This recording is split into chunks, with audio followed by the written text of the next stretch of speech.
You know, they have a nickname for it, white gold. It's that silvery white metal that powers, well, pretty much everything. Your phone, your laptop, maybe even that electric car you've got your eye on. Lithium is literally at the heart of our green energy transition. But here's the thing. The promise of that clean future, it comes with a hidden and very heavy price. And one region in particular is footing the bill. This quote from the International Federation for Human Rights just lays it all out, doesn't it? A green transition in the global north, built on degradation in the global south. This right here is the central conflict we're digging into. It's this beautiful dream of a clean world for some, being built on a harsh, damaging reality for others. Believe me, this is about so much more than just mining an element. It's about power, it's about justice, and it's about who really gets to control the future of energy. All right, so here's our roadmap for today. We're going to kick things off with the white gold rush itself, then we'll size up the treasure and the steep price that comes with it.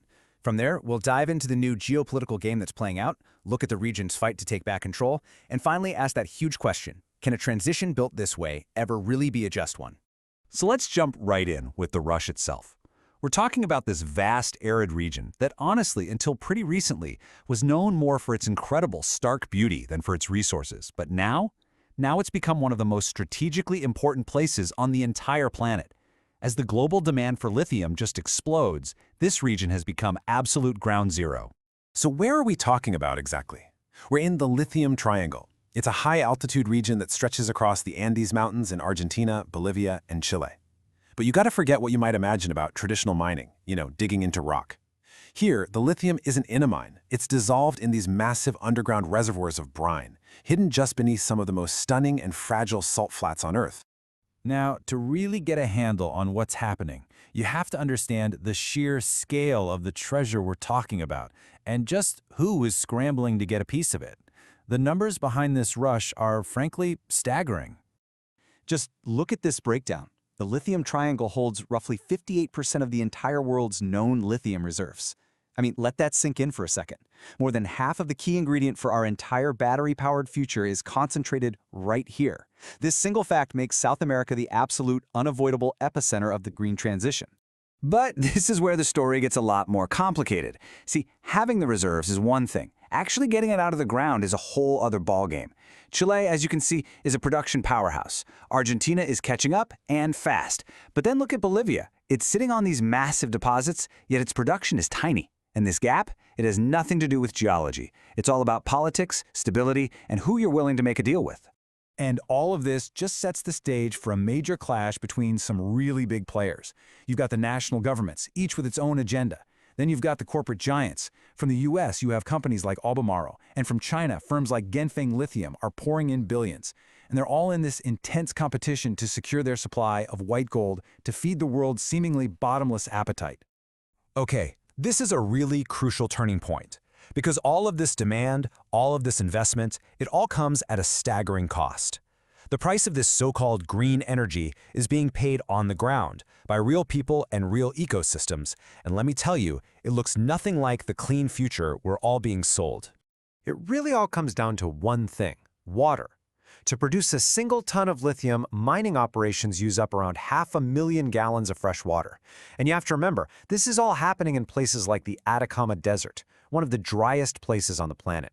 Here, water is infinitely more precious than any metal. And this creates this deeply disturbing irony, right? The promise of clean, shiny electric cars in one part of the world is creating the reality of critical water shortages for entire communities in another. The promise of decarbonization is leading directly to the degradation of these incredibly fragile ecosystems. The push for a sustainable tech is causing very real soil and air contamination today. And beyond the environment, the human cost is just severe. Indigenous communities who have been the stewards of these lands for centuries are now facing displacement. They consistently report that they're rarely consulted, they see almost none of the massive profits, and they have to watch their traditional way of life literally dry up and disappear. And what happens when they protest? They risk being criminalized just for defending their own homes. And this local struggle? Well, it's now a global one. The Lithium Triangle has become a central battleground in the fierce ongoing rivalry between the United States and China. And the prize? It's nothing less than control over the energy that will power the entire 21st century. And they have completely different playbooks. The US is framing lithium as a national security issue, and it's scrambling to secure its own supply chains. China, on the other hand, has been playing the long game. They've made these massive, strategic investments to dominate the entire value chain. So not just the mining, but all the crucial steps that come after. Right now, China controls about 60% of the world's lithium processing and an incredible 77% of all battery cell manufacturing. And listen to this quote from a top US general. It reveals just how blunt this whole strategy is. He talked about working with companies to, quote, help us figure this problem out and box out our adversaries. I mean, let's be crystal clear. This isn't just friendly business competition. This is explicit geopolitical maneuvering to control South America's resources. This rivalry has very real-world, sometimes violent consequences. The 2019 coup in Bolivia is a perfect and tragic example. Accusations were flying that it was driven by foreign interests who wanted the country's lithium. When he was confronted about it, Tesla's Elon Musk infamously tweeted, "We will coup whoever we want."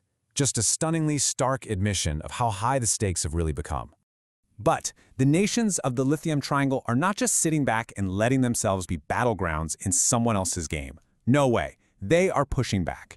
They're trying to find ways to seize control of their own resources and, ultimately their own destiny. And they're all taking slightly different paths to get there. In 2023, Chile announced a nationalization strategy to give the state majority control over future projects. Bolivia has long championed state-led development and is now pushing hard for a regional cartel, kind of like an OPEC, but for lithium.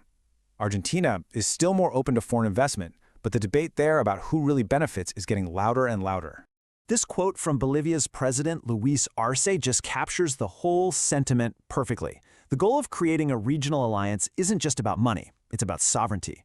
It's a strategy to finally make sure that the immense wealth from their own land benefits their own people and gives them real leverage against the global superpowers. So, all of this brings us to that final, critical question. The Lithium Triangle really stands at a crossroads, doesn't it? It's caught between this promise of a clean, green future and a long, painful history of resource exploitation. So is there a better path forward? Well, experts and activists on the ground say yes. It has to start with moving beyond just an extractive model, to actually building local industries. It has to be built on the principle of free, prior, and informed consent from indigenous communities. It demands enforcing strict environmental protections. And finally, it all depends on regional cooperation so these nations can negotiate as one unified bloc. And that leaves us with this. It's the question that hangs over everything. Will the white gold of the Andes power a truly just and sustainable global transition for everyone? Or will it become just another chapter in a long, sad history of resource plunder, making the divide between the global north and south even wider? The choices that are being made right now, today, will decide the answer.